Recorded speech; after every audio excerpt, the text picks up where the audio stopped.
What if I told you the fastest growing water bottle brand in America launched with a campaign that was so stupid, it was genius? What if I told you they deliberately invited trolls, let people laugh at them, and used that ridicule as a rocket fuel? What if I told you that this is a story about failure? A brand that didn't brand itself and yet made the entire industry want to fire their marketing teams. This is a story about Owala.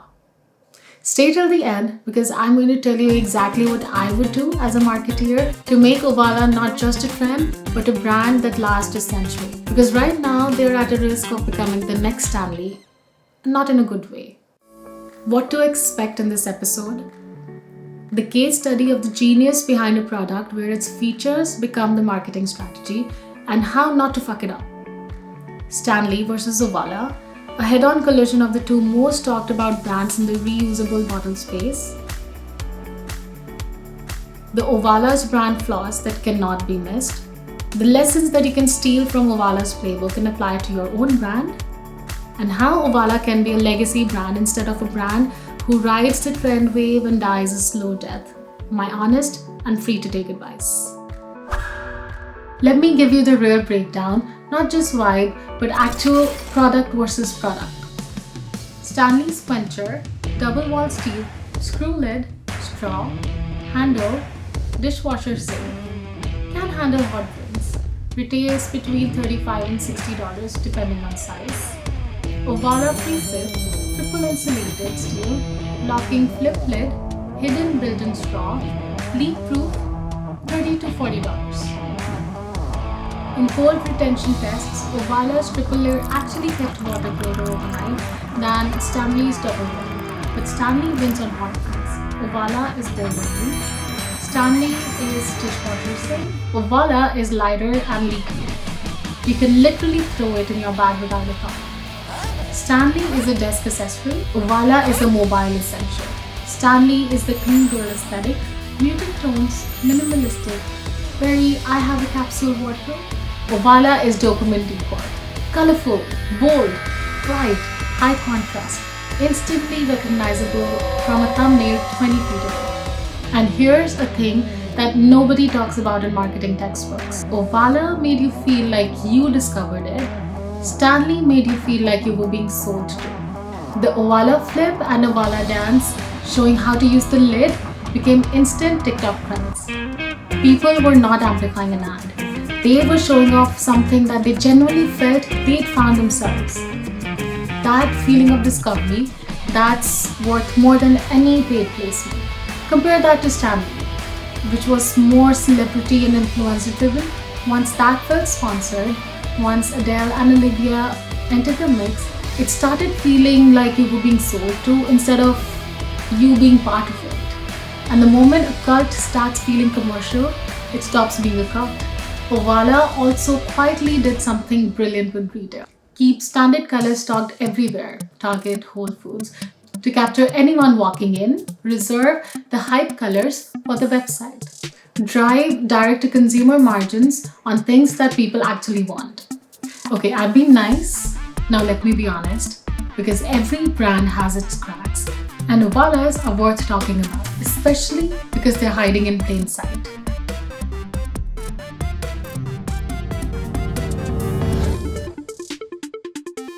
1. Leak-proof lid is their entire brand promise. It's the core feature, and yet there are consistent Amazon reviews saying it leaks. If your one differentiator has a durability question mark against it, that is a branding crisis waiting to happen. You are one viral complaint video away from your core feature becoming a punchline. Number 2. Cleaning. 7 years of obsession with design, and people still say that free sip spout is hard to clean thoroughly. That is a problem. If a health-conscious Gen Z finds there is mold growing in the hard-to-reach crannies, that is a different kind of viral, and you do not want to be at the receiving end of it. 3. 90% of Owala's income is dependent on one product and one demographic. Women, 18 to 34, one SKU. That is the same trap that Stanley walked into when it pivoted too hard to one audience. The minute the audience moves on, and they will because Gen Z is loyal to exactly no one, Owala is exposed. Number 4, there is no Owala story. No mascot, no founder narrative that anyone can actually tell. Steve's 7-year obsession is a great story, but it's buried. Owala's brand story has no center of gravity outside the product and colors. That's both magic and vulnerability. Number 5, TikTok. Owala's entire discovery engine is built on one algorithm from one platform with complicated legal and regulatory future. That is not a brand strategy, that is a weather forecast. So yes, Owala won the battle, but are they set up to win this century? I have thoughts. How I would market Owala if they're listening. Owala, if you're listening, and I genuinely hope that someone from the team is lost in a YouTube rabbit hole somewhere, here's what I think you should do if you want to be around for 100 years. Not just a trend, not current Stanley, but a generational brand. Number 1, give the brand a human heartbeat. Steve's 7-year obsession is the best story in the whole industry and nobody knows it. The man watched his life's work get ignored in a store. He rebuilt from scratch. He named his new company something completely different.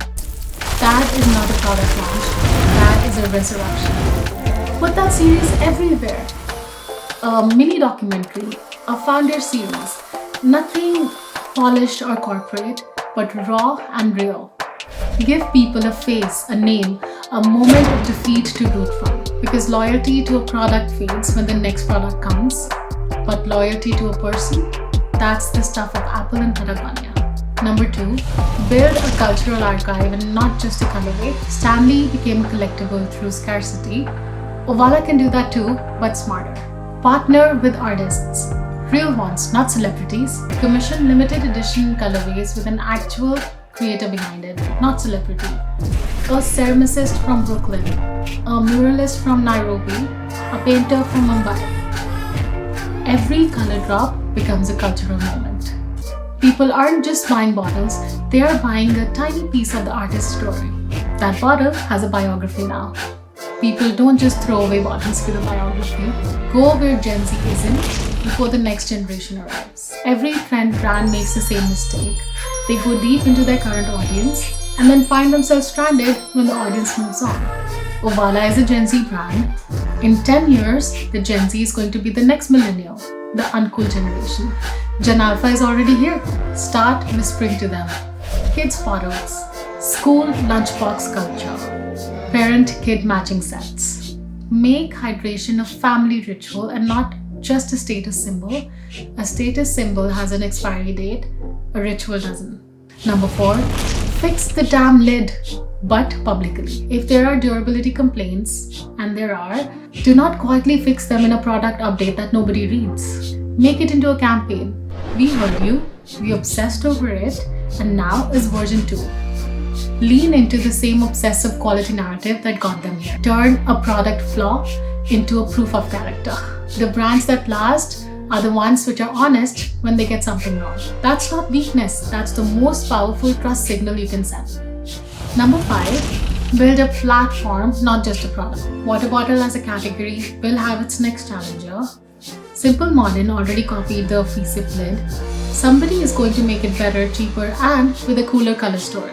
It's coming, but before it happens, Owala needs to own the narrative around the hydration culture itself. A podcast, a community, a hydration education platform, something that makes Owala the authority and not just a product. Because when people start trusting your voice, they follow you into new categories. And that's when you stop being a friend and start being a brand. Number 6, the Liquid Death collab. Like seriously, Liquid Death, Owala.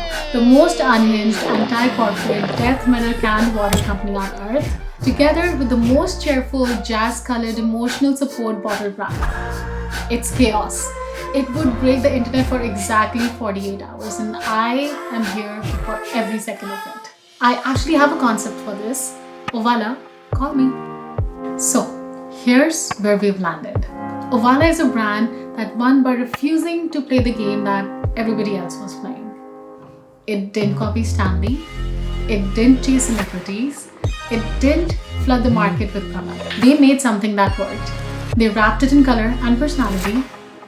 They let people discover it, love it, and tell their friends about it, and then they got out of their way. That is the most underrated and repeatable playbook in the consumer brand history.